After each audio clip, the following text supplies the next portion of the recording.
L'illusion d'une vie heureuse et harmonieuse s'est brisée après mon voyage de 3 jours à Chicago, où j'étais censé régler les problèmes de livraison de notre fournisseur. À mon arrivée, j'ai été confronté à la nouvelle choquante que l'IRS avait saisi l'entreprise plus tôt dans la journée en raison d'impôts sur les salaires impayés. L'entreprise était aux prises avec des difficultés financières depuis un certain temps. Je suis rapidement retourné à l'aéroport et j'ai pris le premier vol pour rentrer chez moi sans prévenir Isabella. Ce manque de communication s'est avéré une chance, car il a conduit à une découverte inattendue. Isabella et moi étions inséparables depuis notre adolescence, et il était largement admis que nous nous marierions un jour. Nous étions l'incarnation même du couple parfait, une histoire d'amour qui semblait vouée à une fin de conte de fées. Cependant, nous avons choisi de reporter notre mariage à la fin de nos études, désireux d'explorer le monde et de savourer les expériences de la vie avant de nous lancer dans la vie conjugale. Mais notre relation n'était pas sans défi. Nous avons rompu 2 fois, une fois pendant notre première année de lycée et une autre fois pendant notre 2e année d'université. Isabella a senti qu'elle avait besoin de voir ce qui se passait ailleurs. Notre première rupture n'a duré que 3 semaines, et lorsqu'Isabella est revenue, elle a admis qu'elle avait fait une erreur et s'est traitée de folle. Entre-temps, j'étais sorti avec quelques filles, mais aucune n'était à la hauteur d'Isabella. J'ai réalisé que j'avais la meilleure relation avec elle, et j'ai failli tout gâcher.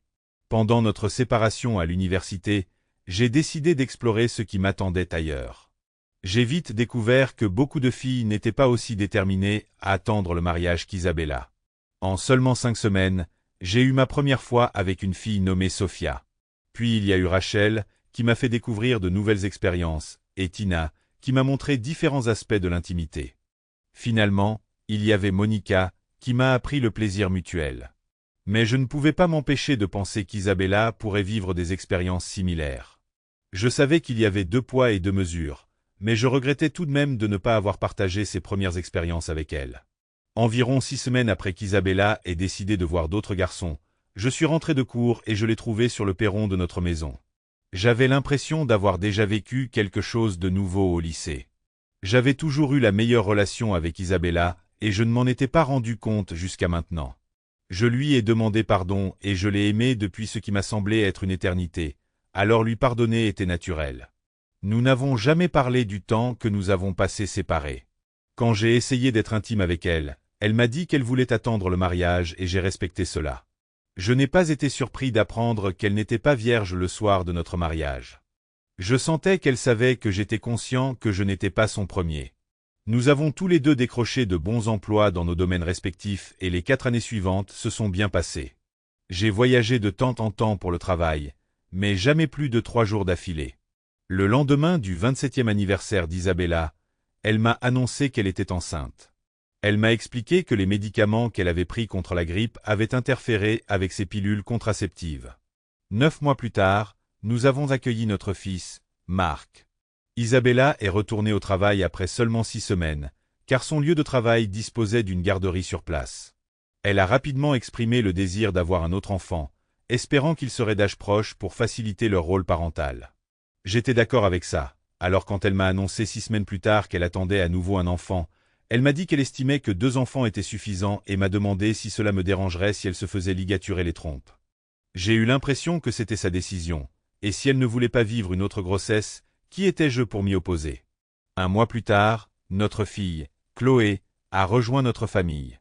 Comme Marc, Isabella n'a pris que 6 semaines de congé avant de revenir au travail, amenant ses 2 bébés avec elle. Au cours des 6 années suivantes, nous avons chacun obtenu 2 promotions et nos revenus étaient stables. Nous étions le couple parfait, nous nous disputions rarement et avions une vie sexuelle active. Nous avions des relations intimes environ 3 fois par semaine, ce qui, je crois, était plutôt bien comparé à d'autres couples avec enfants qui étaient mariés depuis aussi longtemps que nous. Ce jour-là, je suis rentré à la maison vers 17h40 et Isabella n'était pas encore rentrée du travail. J'ai pensé préparer le dîner pour nous, mais j'ai plutôt décidé d'emmener Isabella et les enfants au restaurant. Alors que je m'installais dans notre bureau à domicile, le bruit de l'ouverture de la porte du garage a résonné dans la maison, signalant l'arrivée d'Isabella. Au moment où j'ai sauvegardé mon travail et quitté le programme informatique, elle entrait dans la maison. Alors que je commençais à ouvrir la porte du bureau, j'ai entendu Isabella dire « Arrête ça », suivi d'une voix d'homme qui insistait « Tu ne veux pas vraiment que j'arrête, n'est-ce pas ?» Je me suis figé, mon cœur battant dans ma poitrine. En fait, N'attendons même pas la chambre, a dit l'homme. J'aimerais le faire sur le dossier de ton canapé. Tu es un véritable passionné, Lucas, remarqua Isabella. Il affirma que c'était vrai, et tu adores ça. Le canapé semble être une idée splendide. Dois-je enlever mes sous-vêtements? Demanda Isabella. Enlève-les, ordonna-t-il. Leur échange cessa momentanément et bientôt, la pièce fut remplie des sons de joie d'Isabella, accompagnés de ces gémissements familiers qui me transpercèrent le cœur. Je pris rapidement mon téléphone portable, le mis en mode appareil photo et me dirigeai vers le salon. J'étais déjà certain de la personne que j'allais y rencontrer. Je l'avais rencontrée à plusieurs reprises dans sa femme, lors de fêtes de Noël et de pique-niques d'entreprise. Isabella n'avait pas remarqué mon retour à la maison. J'avais laissé ma voiture chez le concessionnaire en raison d'un rappel de frein et j'avais pris un taxi pour rentrer chez moi depuis l'aéroport, afin qu'il ne se doute de rien. J'ai réussi à prendre 5 photos nettes d'eux avant qu'il ne remarque ma présence et 3 autres alors qu'il se démêlait précipitamment. Alors qu'il se dépêchait de s'habiller, je me suis précipité vers Lucas. Il pouvait deviner à mon expression ce que j'allais faire, et heureusement pour lui, je ne bloquais pas la porte. Comme son pantalon était déjà ouvert, il a réussi à sortir de là avant que je puisse mettre la main sur lui. J'ai ignoré Isabella et me suis dirigé vers la cuisine. J'ai attrapé l'annuaire et j'ai commencé à feuilleter les pages pour trouver le numéro de téléphone de Lucas. Alors que je composais les chiffres, Isabella s'est précipitée à l'intérieur. « Qu'est-ce que tu fais » demanda-t-elle. « J'appelle Laura. Elle mérite de savoir à quel genre d'homme elle est mariée, ai-je rétorqué en faisant référence à la femme de Lucas. Isabella a arraché le fil du téléphone du mur. « Ne le fais pas. Tu ne ferais qu'empirer les choses. Pire. Tu penses que les choses ne sont pas déjà assez mauvaises » criai-je. « Surtout pour Lucas et Laura ?» Ce n'est pas le problème, rétorqua Isabella. On ne peut pas faire de mal à Laura comme ça. Elle n'est qu'une spectatrice innocente dans tout ça. Innocente? Elle est mariée à un bâtard infidèle, et elle a le droit de savoir. Si elle décide de rester avec lui après ça, c'est son problème.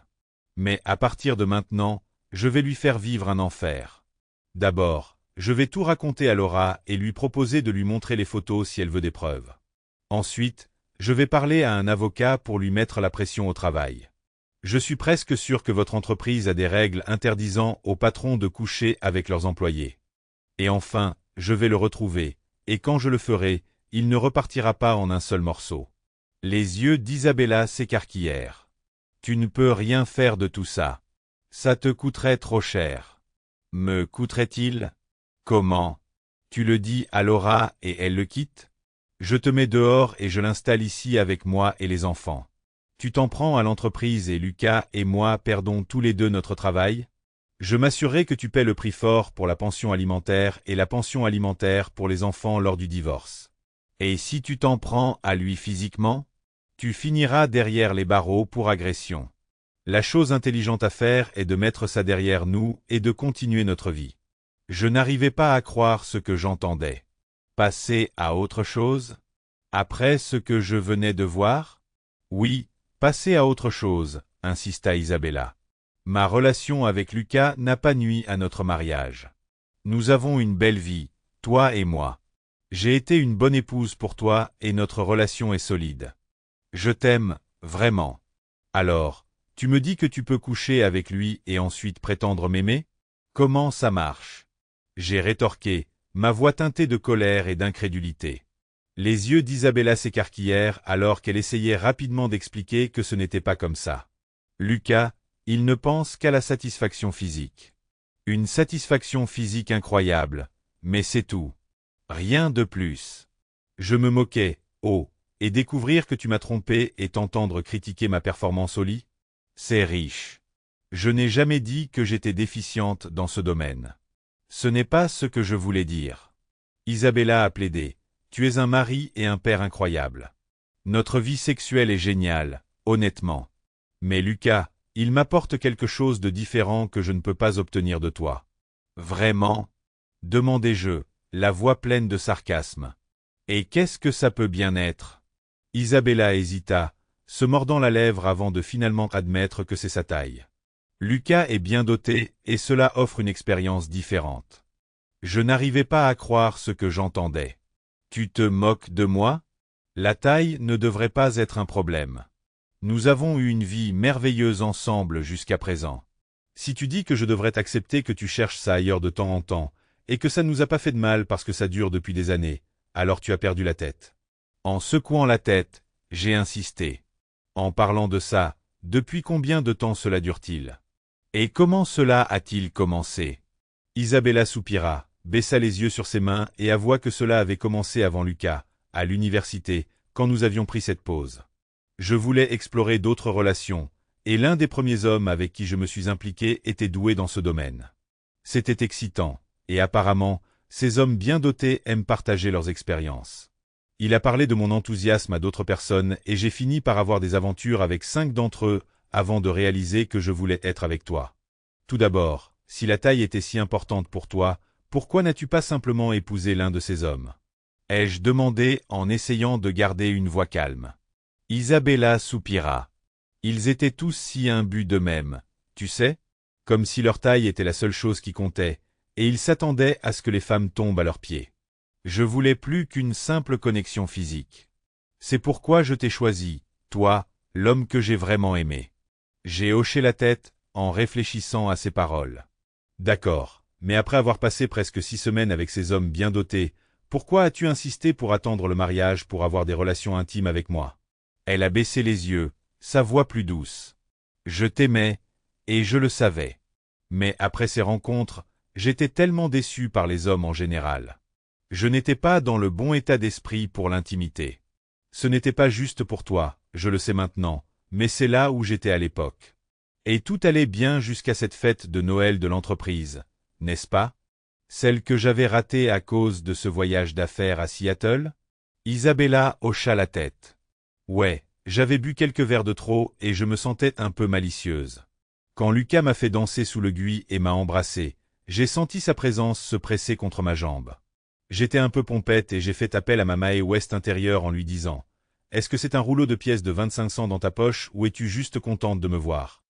Elle a continué. Lucas, qui était également ivre, a dit que c'était définitivement plus gros qu'un rouleau de pièces de 25 cents. J'ai ri et j'ai dit « C'est ce qu'ils disent tous. » Il a prétendu qu'il pouvait le prouver et je l'ai mis au défi de le faire. Nous l'avons fait et nous avons passé les 2 nuits suivantes ensemble. Cela a continué jusqu'à ce qu'il rencontre et épouse Laura. Mais lorsque Laura est tombée enceinte et a cessé d'être intime avec lui, notre relation a repris de plus belle. Depuis lors, nous n'avons plus arrêté. Écoutez, cela ne nous a pas fait de mal, a insisté Isabella. Je dois aller chez Rachel chercher les enfants. J'ai clarifié. Donc, ta sœur te couvre pendant que tu me trompes? Non, elle pense que je travaille tard. Je lui ai demandé de surveiller les enfants après l'école, et maintenant je dois aller les chercher. Une fois de retour, je prouverai que rien n'a changé, dit Isabella en se dirigeant vers sa voiture. En la regardant avec incrédulité, j'ai réalisé que ces actions n'avaient pas nui à notre relation simplement parce que je n'étais pas au courant. J'ai rebranché le téléphone et j'ai composé le numéro de Laura.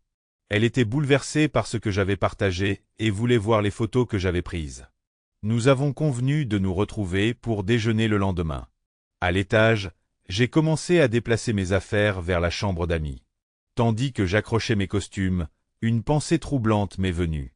Isabella avait dit qu'il pouvait emménager ici avec moi et nos enfants, ce qui impliquait que les enfants étaient les siens et ceux de Lucas. Lucas pourrait-il être le père de mes enfants? Si c'était vrai, ils feraient tous les deux face à ma colère. Je venais de finir de déballer mes affaires quand Isabella est rentrée à la maison avec les enfants. Me trouvant dans la chambre d'amis, elle m'a demandé « Qu'est-ce que tu fais ?» En créant une certaine distance entre nous, j'ai répondu. Elle semblait perplexe. « Pourquoi? As-tu oublié ce que j'ai vu il y a 2 heures ?» Je lui ai rappelé. « Tu t'attends à ce que j'accepte les restes de Lucas? Allez, Isabella, ça ne t'a jamais fait de mal avant. » Bon, je vais d'abord prendre une douche, rétorqua-t-elle. Tu n'as pas compris. Je ne veux rien avoir à faire avec ton aventure, répondis-je. Tu réagis de manière excessive, Rob. Je n'aime pas Lucas. Je t'aime.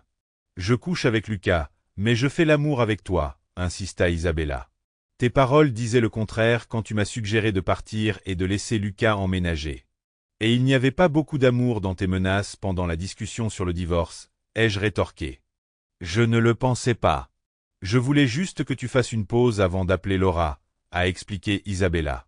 Eh bien, j'y ai bien réfléchi, Isabella. Et c'est pour ça que j'ai déménagé ici. Nous sommes des adultes. Nous pouvons en discuter, mais j'ai besoin d'espace, dis-je, en partant passer du temps avec les enfants, en les aidant à faire leurs devoirs et en jouant jusqu'à l'heure du coucher. Plus tard, en m'installant dans ma nouvelle chambre, j'ai entendu la douche et j'ai réfléchi aux paroles d'Isabella. Ça ne t'a jamais fait de mal avant, pensai-je. Alors que je m'endormais, Isabella entra dans la chambre et tenta de me prendre dans ses bras. Je me redressai brusquement et la repoussai si fort qu'elle tomba du lit. Je ne veux rien avoir à faire avec ton aventure. Tu ne comprends pas, Isabella? Reste loin de moi. Elle se leva, quitta la pièce et j'essayai de dormir. La nuit fut agitée, me laissant groggy. Le matin, Isabella avait préparé le petit déjeuner, mais je l'ai ignoré. J'ai pris mes clés de voiture et je suis parti prendre mon petit déjeuner dans un restaurant local avant de me rendre au travail. À 10 heures, j'ai appelé Mike, un avocat et ami de confiance, pour lui expliquer ma situation et lui demander de discuter d'un divorce. Il a accepté de me rencontrer au Rustinel à 17h30. J'ai connecté mon téléphone à l'ordinateur, transféré les photos d'Isabella et Lucas, imprimé 3 séries et les ai placées dans des enveloppes. À midi, je suis arrivé au restaurant italien de Mario, où j'ai trouvé Laura déjà présente. Je me suis levé pour la saluer, je l'ai embrassée sur la joue et lui ai dit que j'aurais aimé que notre rencontre se déroule dans de meilleures circonstances. Après une conversation informelle et quelques commandes, j'ai raconté les événements de la veille et je lui ai remis l'enveloppe contenant les photos. Elle les examina calmement. Son sang-froid me surprit. Elle remit les photos dans l'enveloppe et demanda « Et maintenant? Tu vas divorcer ou quoi ?» Je secouai la tête. Après avoir vu ça, il n'y a pas de retour en arrière possible. Laura soupira. Je pourrais bien faire la même chose. Ce n'est pas la première fois qu'il fait ce genre de conneries, pensant pouvoir s'en tirer à cause de sa taille. Je lui ai pardonné une fois, mais je lui ai dit que c'était sa dernière chance. Tu n'auras peut-être même pas l'occasion de le virer. Je vais le surveiller et quand je le trouverai, il va payer. Elle a suggéré de le mettre à l'hôpital et d'y déplacer ses affaires. Et si tu l'attrapes, donne-lui quelques coups de pied supplémentaires de ma part, tu veux bien? J'ai hoché la tête et nous sommes partis. Parler à Mike n'a fait que confirmer ce que je savais déjà. Dans le système sans faute de notre État, les biens seraient partagés en deux. Isabella obtiendrait la garde des enfants et je devrais payer la pension alimentaire. Comme nos revenus étaient assez proches, je n'aurais pas à payer de pension alimentaire ni de pension alimentaire séparée. Mike a soulevé la question de la paternité de l'enfant et m'a conseillé de faire un test ADN. Je lui ai remis 2 séries de photos. Je veux intenter une action en justice contre Lucas pour aliénation d'affection et contre son lieu de travail pour ne pas avoir appliqué sa politique sur les relations entre superviseurs et subordonnés. Mike m'a prévenu, vous savez, cela pourrait mettre en danger le travail d'Isabella et augmenter vos obligations financières. Je sais. Fais-le quand même, ai-je insisté. Nous avons discuté de quelques points supplémentaires et il a déconseillé de quitter la maison et de laisser Isabella prendre le contrôle. Avec des enfants dans le coup, il a suggéré d'essayer de coexister jusqu'à ce que le processus de divorce soit plus clair et que le tribunal établisse certaines lignes directrices. Laissons le tribunal décider qui reste et qui part. Mais n'oubliez pas que les tribunaux ont tendance à se ranger du côté de l'épouse, surtout lorsqu'il y a des enfants en jeu. Ce ne sera pas une tâche facile, prévient Mike. Quand je suis rentré à la maison, Isabella était furieuse. Tu aurais dû aller le dire à Laura, n'est-ce pas? On aurait pu arranger ça, mais tu as dû l'impliquer. Elle l'a mis dehors à cause de toi. Ce n'est pas à cause de moi, Isabella. C'est à cause de ce que toi et lui avez fait. Et, honnêtement, j'aurais préféré qu'elle ne le mette pas dehors. Cela ne fera que rendre plus difficile de le retrouver. Et quand je le trouverai, je vous le promets, son bien le plus précieux ne fonctionnera pas correctement avant longtemps, ai-je dit. Cette nuit-là, pendant que la maisonnée dormait, je me suis levé à 3 heures pour frotter les joues de mes enfants avec des cotons-tiges.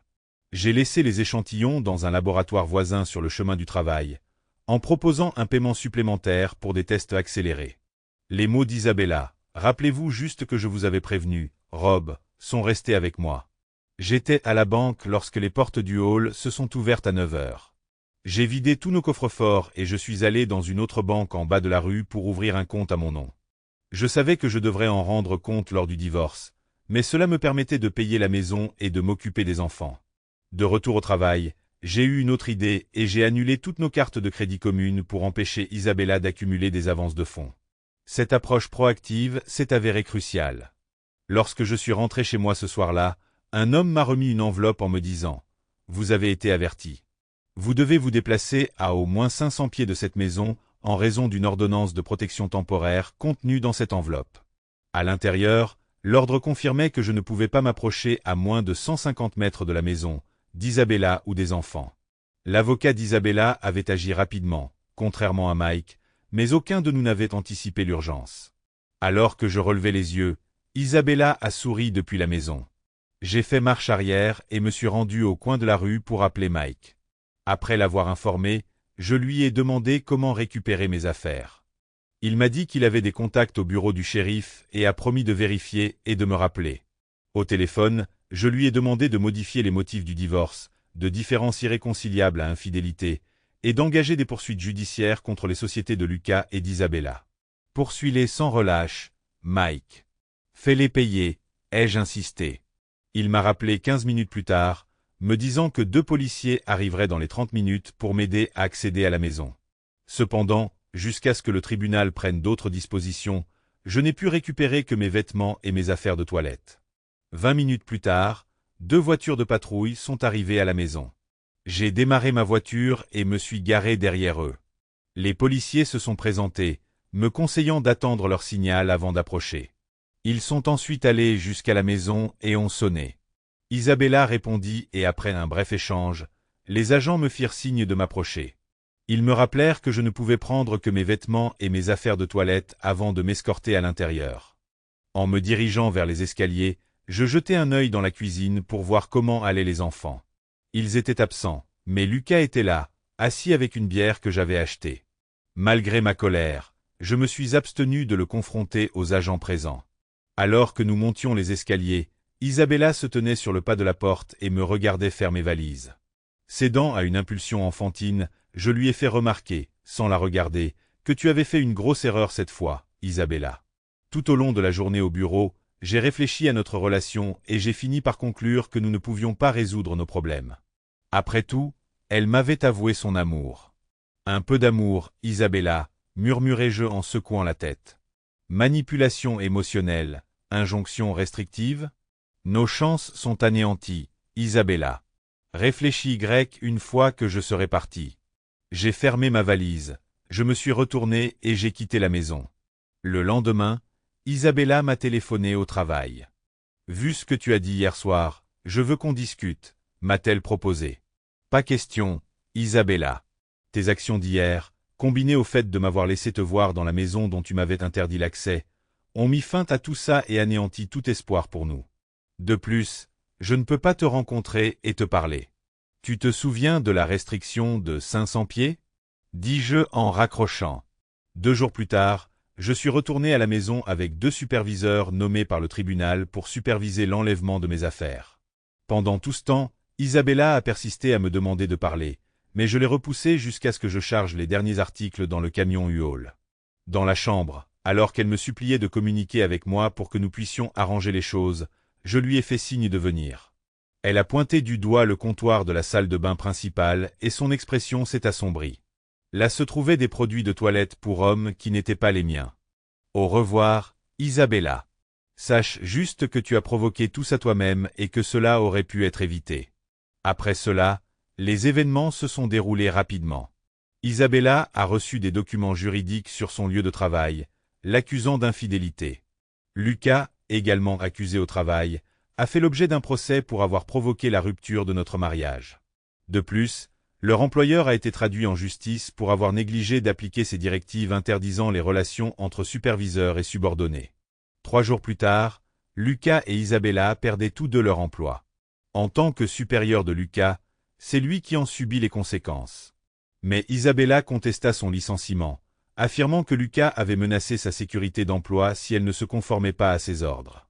L'entreprise n'a pas cru à son histoire, ce qui a conduit à la confirmation de son licenciement. Par la suite, Isabella a intenté une action en justice contre eux pour licenciement abusif. Tout au long de ces batailles juridiques, Isabella et Lucas ont continué à résider dans notre maison. 3 semaines après la signification de l'ordonnance, nous avons assisté à une audience visant à prolonger l'ordonnance de protection temporaire. Cependant, le juge a rejeté la demande et a réprimandé l'avocat d'Isabella pour l'avoir même soumise. Une semaine plus tard, nous avons assisté à l'audience initiale de divorce. Mike m'a prévenu que les chances n'étaient pas de mon côté. Ils accorderaient probablement à Isabella la garde temporaire des enfants et l'usage exclusif de la maison jusqu'à ce que les conditions du divorce soient finalisées. Vous devrez toujours payer l'hypothèque et les services publics, et vous pourriez devoir payer une pension alimentaire temporaire et une pension alimentaire pour enfants. Son avocat fait également pression pour récupérer les fonds que vous avez retirés des comptes, et je m'attends à ce que le juge s'en occupe, a-t-il dit en me tendant une enveloppe. Cela pourrait avoir une incidence sur l'aspect pension alimentaire, a-t-il ajouté. Après l'avoir lu, Mike a répondu, « Zut, Rob. Je suis vraiment désolé. Une idée de qui pourrait être le père biologique? Demandez-je. Je parie qu'Isabella est sûre que c'est le sien, dit Mike. Même si cela n'aura peut-être pas d'impact sur cette première audience, puisque les services de protection de l'enfance voudront authentifier les documents, cela influencera certainement le règlement final du divorce. L'audience s'est déroulée en grande partie comme Mike l'avait prédit. Isabella s'est vue accorder la garde temporaire de la maison et des enfants, ainsi qu'une pension alimentaire provisoire. On m'a ordonné de rembourser à Isabella la moitié des sommes retirées de nos comptes chèques épargne. Cependant, quelques certificats de dépôt sont passés entre les mailles du filet et je n'en ai pas parlé. L'avocat d'Isabella a demandé que je prenne en charge ses honoraires, mais Mike est intervenu. Il ne s'agit pas d'un cas de divorce classique où mon client est poursuivi et où sa femme répond. Ici, c'est elle qui a intenté l'action contre mon client. Elle devrait assumer ses propres frais juridiques, a-t-il soutenu. Le juge a statué en notre faveur sur cette question et je n'ai pu m'empêcher de sourire quand, sur la base des conseils des services de protection de l'enfance, il a fixé le montant de la pension alimentaire. Mike s'est opposé, en fournissant les résultats du test ADN prouvant que je n'étais pas le père biologique de l'enfant. On m'a ordonné de payer une pension alimentaire provisoire, en attendant la vérification des services de protection de l'enfance. Si les documents s'avèrent exacts, toute pension alimentaire que j'aurais payée serait déduite de la part d'Isabella dans le règlement. En ce qui concerne la maison, le juge m'a demandé si j'avais compris les ordonnances du tribunal. J'ai compris la décision, mais pas le raisonnement. Pourquoi ma femme adultère a-t-elle la garde de nos enfants? Est-il avantageux pour eux de vivre avec une femme qui a emménagé avec son amant le jour où elle a demandé le divorce? Quel genre d'exemple cela donne-t-il? Nous ne sommes même pas séparés depuis 6 semaines, et elle a déjà un autre homme dans son lit de plus. Pourquoi devrais-je entretenir un foyer pour l'homme avec qui ma femme a trompé? Le juge a simplement demandé au service de protection de l'enfance d'enquêter sur mes allégations et de faire un rapport dans les 10 jours. Alors que nous sortions de la salle d'audience, Isabella s'est approchée de moi et m'a dit « Comment as-tu pu faire ça à tes enfants? Ils ne sont pas à moi, Isabella, et ta réaction lorsque Mike a mentionné le test ADN en dit long. Tu le savais depuis le début ?» dis-je en m'éloignant. Sans qu'elle le sache, il était peu probable qu'elle reçoive bientôt un seul centime de cet argent. Je pensais pouvoir retarder le paiement de plusieurs semaines avant de faire face à une éventuelle action en justice pour outrage au tribunal.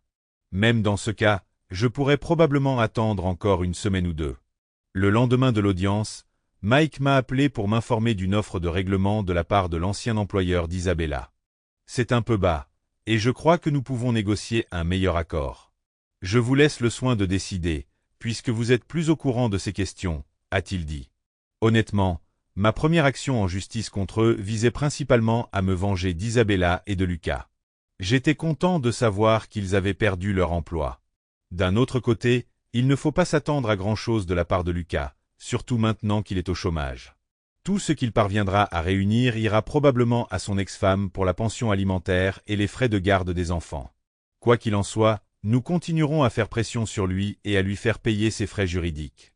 Si nous gagnons, nous pourrions obtenir un jugement contre lui, ce qui nous rappellerait constamment ses actes. Le commentaire de Mike sur le fait que Lucas pourrait payer une pension alimentaire m'a rappelé que je n'avais pas parlé à Laura récemment. Je l'ai contacté et je me suis renseigné sur sa situation. Les choses ne vont pas très bien. C'est dur avec Lucas au chômage et qui n'effectue pas les paiements exigés par le tribunal. Heureusement, j'ai retiré des fonds de nos comptes avant de le mettre à la porte. Je déteste le dire, mais les choses pourraient empirer. Il s'avère que mes 2 enfants sont les enfants biologiques de Lucas, et il devra probablement une pension alimentaire à Isabella une fois mon divorce finalisé. Ou peut-être pas, étant donné qu'ils vivent ensemble. Ils le sont? Je n'étais pas au courant. Comment se déroule votre affaire contre l'ancien employeur de Lucas? J'ai clarifié la situation et elle a apprécié l'information, en disant qu'elle consulterait son avocat à ce sujet. Si vous avez besoin d'aide, faites-le moi savoir. J'espère que tu ne sous-entends pas ce que je pense. Et qu'est-ce que cela signifierait? Demandai-je. Ce n'est pas à cause de ce qu'a fait Isabella que je ferai la même chose pour me venger. C'est une très mauvaise idée, a-t-elle dit en mettant fin à l'appel. Ces dernières remarques m'ont laissé amer et m'ont maintenu de mauvaise humeur toute la journée. Lorsque j'ai fini de travailler, j'étais impatiente de confronter Lucas, pensant qu'il était à la recherche d'un emploi puisqu'il était au chômage. J'ai pris congé le lendemain et j'ai garé ma voiture dans la rue en face de la maison à 6 heures du matin, en attendant que les enfants partent à l'école à 7 heures. 20 minutes plus tard, le Ford Explorer de Lucas est sorti de mon garage et a roulé dans la rue. Je l'ai suivi jusqu'à un parking du centre-ville, me garant quelques places plus loin. Je suis sorti, je me suis accroupi et je me suis placé entre lui et l'ascenseur. Quand il est arrivé à ma place, je me suis levé et je l'ai salué. « Bonjour, Lucas. C'est une bonne journée pour moi, mais je ne peux pas en dire autant pour toi. » Il a tenté de fuir, mais je l'ai rattrapé, je l'ai fait tourner et je l'ai poussé contre un pilier en béton. Je l'ai ensuite agressé physiquement, terminant par 6 coups de pied violents dans l'aine. Ensuite, je l'ai laissé au sol, gémissant de douleur. Le lendemain, 2 policiers sont arrivés à mon lieu de travail et m'ont arrêté pour coups et blessures. J'ai passé la nuit en prison et j'ai comparu devant un juge le lendemain. Après avoir entendu les accusations, j'ai plaidé non coupable. Êtes-vous certain de vouloir plaider non coupable, Monsieur Turner? Monsieur Johnson est tout à fait convaincu que vous l'avez agressé, a déclaré le juge. Je l'ai effectivement affronté, oui. Mais je ne considère pas qu'il s'agisse d'agression et de coups et blessures. Je rends justice, ai-je répondu. La loi? Je ne m'y intéresse pas. Le système judiciaire est défaillant dans des cas comme le mien. Ma femme me trompe depuis des années, me laissant la responsabilité des enfants de son amant. Et que font les tribunaux? Ils lui sont favorables. Elle garde la maison et je suis condamné à payer la facture pendant qu'elle emménage avec son amant. Je vais devoir payer ses frais de subsistance, soutenir son partenaire infidèle avec une pension alimentaire. Et, lorsque le divorce sera prononcé, elle récupérera la moitié de tout ce qu'elle a gagné par tromperie. Les tribunaux favorisent la mauvaise personne. Si la loi n'est pas juste envers moi, je devrais alors prendre les choses en main, ai-je dit, la voix pleine de colère et de frustration. Vous avez enfreint la loi et vous l'avez reconnu vous-même, a dit le juge en secouant la tête. Non, je ne l'ai pas fait. J'avoue que je recherche la justice que je mérite. Je suis plus que disposé à présenter mon cas devant un jury, ai-je insisté. Même si vous le souhaitez, je ne permettrai pas que les ressources du tribunal soient gaspillées dans ce procès. Vous avez ouvertement admis avoir piétiné son haine. Par conséquent, je dois vous déclarer coupable et vous condamner à 6 mois de détention dans un établissement du comté de Fairfax, a déclaré le juge. Merci, ai-je dit, le surprenant. Pardon. Vous m'avez aidé à obtenir justice pour ma femme. Pendant ces 6 mois, elle ne recevra ni pension alimentaire pour enfants. Je ne paierai pas les mensualités de la maison. De plus, comme elle a perdu son emploi, elle ne peut pas payer son prêt immobilier. La maison sera saisie, ce qui la laissera sans toit, elle et son amant. Mon séjour en prison signifie également que je vais perdre mon emploi. Donc, elle n'aura pas d'argent de ma part quand je serai libéré. Donc, merci. Vous êtes prêt à sacrifier la valeur nette de votre maison? Demanda le juge, interloqué. Quelle valeur nette? Nous avons pris une 2e hypothèque pour la climatisation centrale et une piscine. La vendre ne rapporterait pas grand-chose après les frais, peut-être quelques milliers de dollars répartis entre nous. Je préférerais qu'elle perde même cela. De toute façon, je ne verrai rien de tout cela. Quand je sortirai, je devrai 6 mois de pension alimentaire impayée. Je suis sûr que le système juridique réorienterait les recettes pour couvrir cette dette, ai-je dit en haussant les épaules. J'ai passé 4 mois dans la prison du comté. Mike est venu me rendre visite toutes les semaines, et lors de sa 3e visite, il m'a parlé d'une offre de règlement de la part de l'ancien employeur d'Isabella. Je lui ai dit de l'accepter, d'encaisser le chèque immédiatement et de garder les fonds loin d'Isabella. J'ai eu une surprise à la fin de mon 1er mois quand Isabella est venue me voir. En prison, seuls les visiteurs autorisés sont autorisés. Vous fournissez une liste de visiteurs acceptables et il vérifie avec vous si quelqu'un qui ne figure pas sur la liste souhaite vous rendre visite. Isabella n'était pas sur ma liste, mais j'étais assez curieux pour accepter. Assise en face d'elle, séparée par la cloison, elle sourit et dit « L'orange n'est pas ta couleur, Rob. Je suis limité dans ce que je peux porter ici, Isabella. De quoi as-tu besoin ?» demandai-je d'une voix froide. « J'ai besoin que tu me débrouilles pour trouver de l'argent. L'hypothèque et les charges sont dues et je n'ai pas réussi à trouver du travail. C'est dur de nourrir les enfants, dit-elle, le regard suppliant. Si ton amant avait simplement pris des coups de pied pour avoir embêté ma femme au lieu de porter plainte, je ne serais pas ici et ta situation financière ne serait pas aussi désastreuse. C'est à cause de lui que je suis ici. Alors, confie-lui tes problèmes d'argent, lui ai-je dit, la colère au plus haut.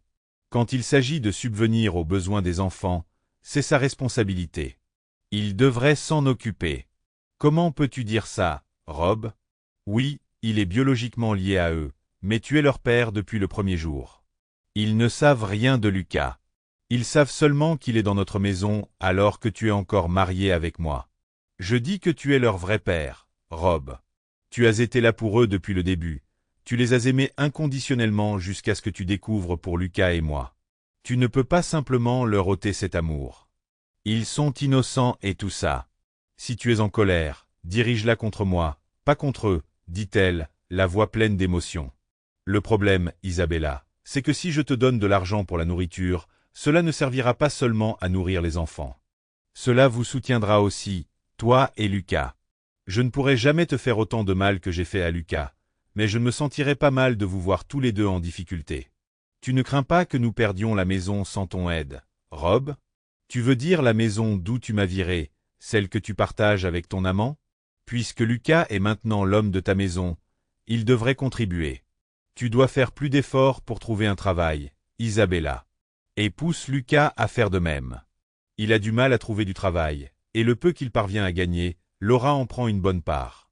Au moins, il a cet outil impressionnant dont tu es si fasciné. Ce n'est donc pas une perte totale pour toi, dis-je en me levant et en partant. Ma sœur, Rachel, était ma seule visite régulière, me voyant une fois par semaine. Lors d'une de ces visites, environ 3 semaines après celle d'Isabella, elle m'a dit qu'Isabella l'avait contactée pour lui demander de me persuader de lui donner de l'argent. Isabella a affirmé qu'elle l'utiliserait uniquement pour les enfants. Tu devrais peut-être y réfléchir, Rob. Je déteste voir les enfants en difficulté, m'a conseillé Rachel. Mon plan est de demander la garde complète quand je ne serai plus là. Mon objectif est de prouver qu'elle ne peut pas s'occuper correctement d'eux, surtout qu'elle vit avec Lucas. Si elle et son père biologique, qui n'est pas très doué, ne peuvent même pas me fournir de la nourriture, les tribunaux pourraient prendre mon cas en considération. De plus, je ne lui fais pas confiance après qu'elle m'a trompé avec un sourire pendant plus de 6 ans. Je ne peux pas croire ce qu'elle dit. Est-ce que ça te dérangerait si je les aidais? Demandai-je en la regardant. Je suis coincé en prison, Isabella. Je ne peux pas t'empêcher de faire ce que tu penses être juste, dis-je en haussant les épaules. Rachel les a aidés, mais pas financièrement. Elle a acheté des vêtements pour les enfants et leur a parfois livré des courses. J'ai appris qu'Isabella avait trouvé un emploi décent. Mais les choses n'allaient pas si bien à la maison. Lucas avait abandonné la recherche d'emploi parce qu'il estimait que les postes disponibles étaient au-dessous de lui ou n'offraient pas un salaire adéquat, d'après ce qu'il disait aux enfants lors des visites. Rachel a découvert que Lucas et Isabella se disputaient souvent à propos de sa paresse à la maison. J'ai été quelque peu satisfaite d'entendre cela. Au cours de mon 3e mois, Laura m'a fait la surprise de venir lui rendre visite. Comme elle ne figurait pas sur ma liste de visiteurs autorisés, on m'a demandé si je voulais la voir. La curiosité m'a poussé à accepter, me rappelant notre dernière conversation et me demandant pourquoi elle était venue me rendre visite. Assise en face d'elle, séparée par la cloison, elle a dit « L'orange n'est pas vraiment ta couleur, Rob. Je suis limitée dans ce que je peux porter ici, Laura. De quoi as-tu besoin? demandai-je d'une voix froide. Je me sens coupable, Rob, dit-elle, les yeux emplis de regret. Coupable? De quoi? Demandai-je, interloqué. Pour t'avoir maltraité, Rob. C'était quand? Demandai-je, les sourcils froncés. Le dernier appel téléphonique que nous avions eu. J'étais de mauvaise humeur et j'avais un faible pour les hommes, mais ce n'était pas une excuse pour ce que j'ai dit. Je suis désolé, Rob, clarifia-t-elle, sa voix emplie de sincérité. Eh bien, ça m'a bouleversé, Laura. Mais ce n'est pas grave. Je voulais aussi te remercier pour quelque chose, Laura. Je t'ai donné quelque chose pour me remercier? Demanda-t-elle, les yeux écarquillés. Tu ne t'en étais pas rendu compte, mais tu l'as fait. Une amie de l'université est infirmière dans notre cabinet médical, où Lucas Vamarcia me dit que Lucas a discuté de ses problèmes d'érection avec le docteur Martin. Il semble que sa capacité à jouer ait été affectée, ce qui est satisfaisant, compte tenu de ce qu'il m'a fait. Tu trouveras peut-être intéressant que ta femme ne profite pas non plus de sa tromperie, Rob, ai-je révélé, un sourire narquois sur les lèvres. Vraiment? Laura semblait décontenancée. Oui, absolument, Rob. Nous avons continué notre conversation jusqu'à ce qu'elle parte, me demandant de l'appeler à ma sortie. J'ai passé 4 mois dans la prison du comté, mais j'ai été libéré plus tôt que prévu en raison de la surpopulation. Après avoir purgé les 2/3 de ma peine et n'ayant pas été jugé menaçant, j'ai pu bénéficier d'une libération anticipée malgré mon accusation d'agression. Mike est venu me chercher à ma sortie. Il m'a conduit dans un motel à tarif hebdomadaire, où j'ai réservé une chambre pendant que je cherchais un appartement. En chemin, Mike m'a informé des derniers développements. Isabella ne conteste pas le divorce, mais elle se bat pour obtenir la garde, la pension alimentaire et la pension alimentaire pour les enfants. Je ne pense pas qu'elle ait la moindre chance, cependant. Je vais demander une audience maintenant que tu es sorti. Et après ça, ce n'est plus qu'une question d'attente, dit-il. Quel est ton plan pour le chèque de règlement de l'employeur d'Isabella? Demanda-t-il. Je le garderai à l'abri des regards d'Isabella jusqu'à ce que le divorce soit prononcé. Maintenant que tu es libre, tu seras probablement convoqué au tribunal pour les paiements que tu dois à Isabella. Pas de panique. Je dirai simplement que je n'ai pas pu la payer pendant mon incarcération. Il pourrait prétendre que j'aurais pu arranger ça ou lui dire où j'avais mon compte bancaire. Aucune chance. Elle trouverait un moyen d'accéder à tous les fonds. Étant donné que les tribunaux favorisent les femmes ici, cela pourrait jouer en sa faveur, ai-je dit, la voix pleine de détermination. Le lendemain matin, je suis passé à mon lieu de travail et j'ai demandé à Frank s'il y avait des offres d'emploi. Il m'a dit de me mettre au travail et de ne plus l'embêter avec des questions idiotes. Cet après-midi-là, j'ai appelé Isabella pour organiser une visite avec les enfants, et elle a ri. Une fois que j'aurai vu de l'argent, tu pourras voir les enfants, Rob, a-t-elle rétorqué en raccrochant. J'ai mis fin à l'appel et contacté les services de protection de l'enfance, expliquant le refus d'Isabella de me laisser voir les enfants. On m'a dit qu'elle avait le droit de me refuser l'accès, car les documents confirmaient que je n'étais pas le parent biologique des enfants et qu'elle détenait les droits maternels. Les visites, le cas échéant, nécessitaient l'approbation du tribunal. Votre réponse suggère que je ne devrais pas compter sur le fait d'obtenir la garde, Rob, ai-je dit, la voix pleine de déception. Je ne peux pas révéler nos recommandations du tribunal, Rob, a-t-elle dit, la voix ferme. Après avoir exprimé ma gratitude, j'ai téléphoné à Isabella, prévoyant une visite avec les enfants à 7 heures, en apportant de l'argent. J'ai retiré $500, les ai mis dans une enveloppe et suis arrivé à 7 heures précises. Isabella a ouvert la porte, a vu l'argent et s'est écartée. Mon cœur s'est serré en voyant Lucas dans le salon. Sa sortie rapide reflétait mon choc. Marc et Chloé me regardaient depuis le canapé. J'avais espéré des retrouvailles joyeuses, mais les mots de Chloé ont tout changé. « Pourquoi as-tu blessé notre père, Rob ?»« Maman dit que Lucas est notre vrai père, » dit-elle, les yeux remplis de confusion. Le sourire narquois d'Isabella confirma son influence. Frustré, je me dirigeai vers la porte. Isabella gloussa, « Reviens vite, Rob. » J'ai saisi l'enveloppe et j'ai crié, « Putain, espèce de traînée trompeuse. » Et je suis sorti en trombe. À partir de là, les événements se sont déroulés rapidement. J'ai été traduite devant le tribunal et condamnée à payer à Isabella les sommes initialement ordonnées par le tribunal, ainsi que les arriérés de pension alimentaire et de pension alimentaire pour enfants. J'ai dit au juge que je préférerais mourir plutôt que de donner un centime à une prostituée infidèle. Il m'a conseillé d'obtempérer ou de faire face à des accusations d'outrage au tribunal. J'ai rétorqué que c'était la première chose qu'il avait dite, et il m'a alors condamné à 500 $ ou 30 jours de prison. J'ai choisi la deuxième option. Le 30e jour, je suis retourné au tribunal. Le juge m'a demandé si j'avais changé d'avis. Je ne paierai pas de pension alimentaire pour des enfants dont le tribunal reconnaît qu'ils ne sont pas les miens. En ce qui concerne la pension alimentaire, je suis d'accord.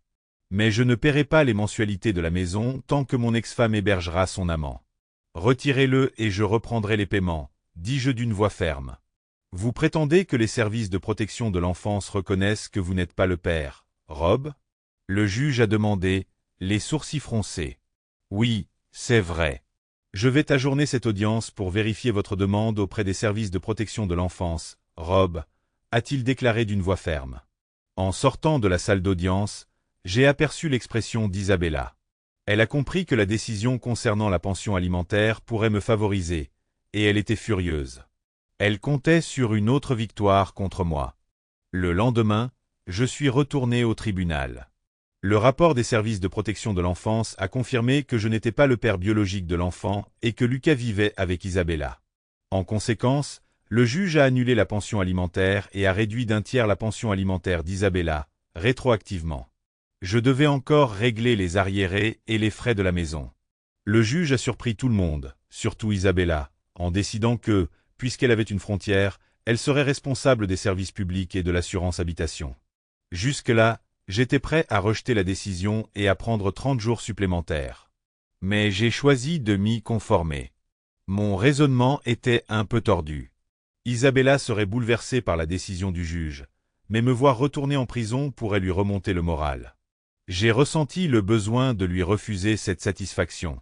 Même si elle pourrait ressentir une certaine joie à recevoir de l'argent de ma part, payé moins que prévu, combiné à l'absence de pension alimentaire et au sourire narquois que je lui adresserais, cela atténuerait sa joie. Le juge a exigé le paiement dans les 48 heures, sinon il émettrait un mandat d'arrêt contre moi. Le sourire que j'ai adressé à Isabella en sortant a semblé la mettre en colère, ce qui a fait ma journée.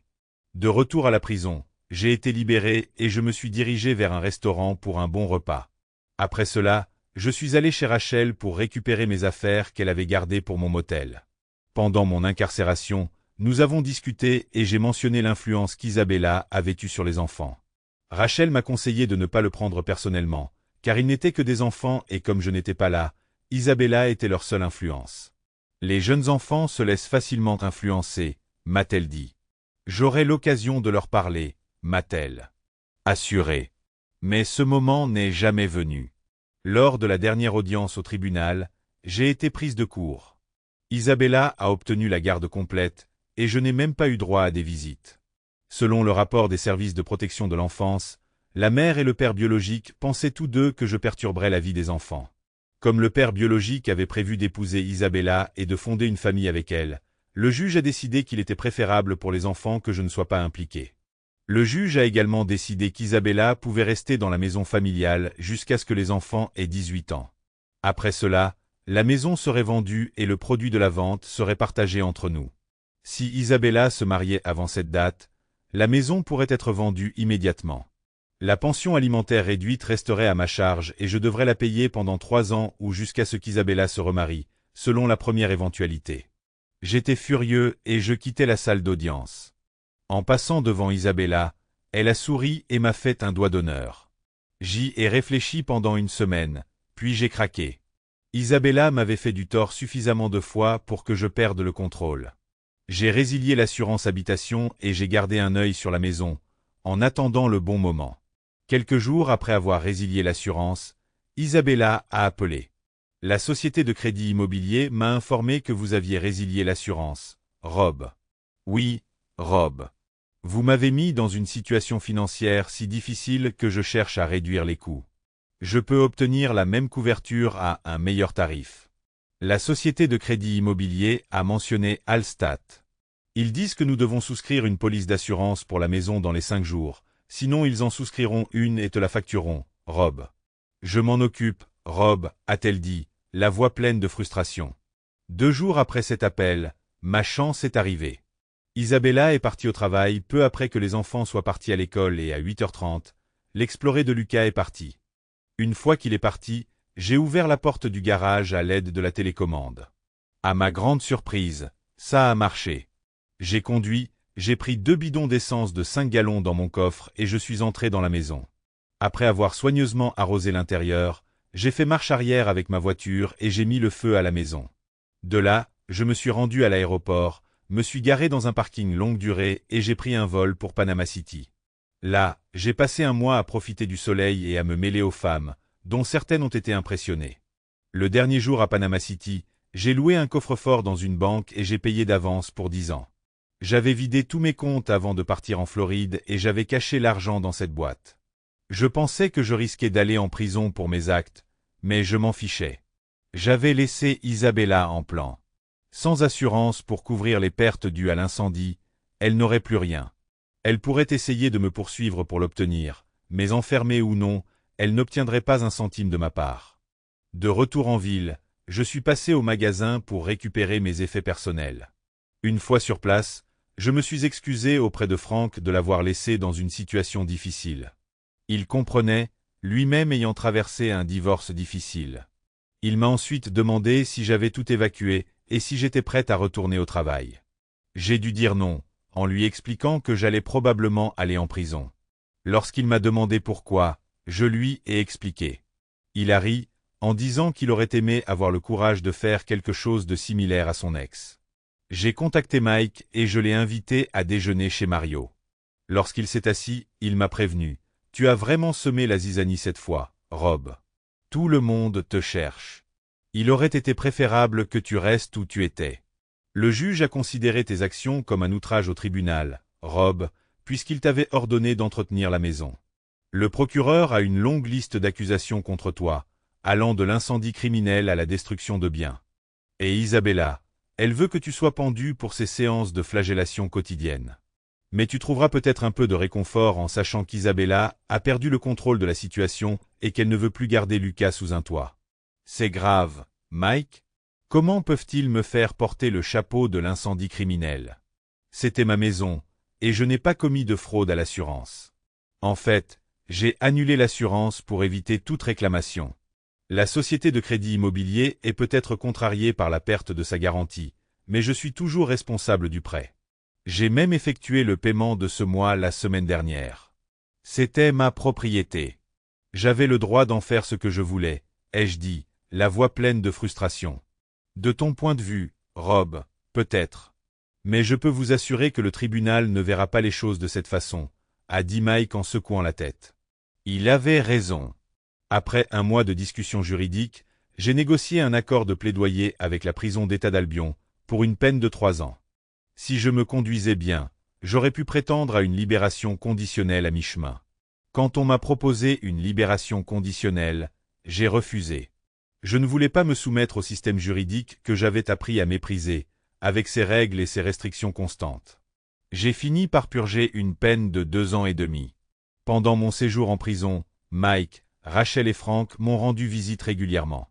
Frank n'arrêtait pas de me demander de lui rendre visite une fois que je serais sorti, et Laura m'a rendu visite à plusieurs reprises, insistant pour que je l'appelle à ma sortie. Pendant mon incarcération, j'ai également déposé une demande de mise en faillite, m'acquittant de toutes mes dettes, à l'exception de celle envers l'IRS. Ils ont contesté le fait que j'ai réclamé des intérêts sur ma maison dans mes impôts, même si la maison n'existait plus. Même derrière les barreaux, l'IRS exige ce qui lui est dû, en exigeant des déclarations d'impôts et en punissant les revenus qui ne sont pas conformes à ces règles. Assise avec Rachel au Rustinel, sirotant une bière fraîche, elle m'a demandé quels étaient mes projets. Je vais voir Frank et retourner au travail, trouver un appartement et essayer de reconstruire un semblant de vie sociale, ai-je dit, la voix pleine de détermination. Est-ce que tu vas rendre visite aux enfants, Rob? Demanda-t-elle, les yeux emplis d'inquiétude. J'en doute, Rachel, dis-je, la voix emplie de tristesse. Je ne veux pas leur causer plus de douleur ni de confusion. Isabella m'a clairement fait comprendre qu'elle ne voulait pas de moi dans leur vie, et je ne veux pas me battre contre elle. Il est préférable pour eux d'avoir de la stabilité et un foyer aimant, même si ce n'est pas avec moi. Je les aimerai toujours et chérirai les souvenirs que nous avons partagés ensemble, mais je dois passer à autre chose et me concentrer sur ma propre vie maintenant. Rachel hocha la tête, comprenant ma décision. Je serai toujours là pour toi, Rob. Et je veillerai à ce que les enfants sachent que tu les aimes, même si tu n'es pas là. J'ai souri, reconnaissante de son soutien. Merci, Rachel.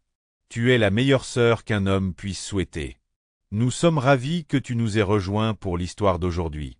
Si vous l'aimez, faites-le nous savoir en cliquant sur le bouton j'aime et en laissant un commentaire. N'oubliez pas d'activer les notifications pour ne jamais manquer une nouvelle histoire. À la prochaine!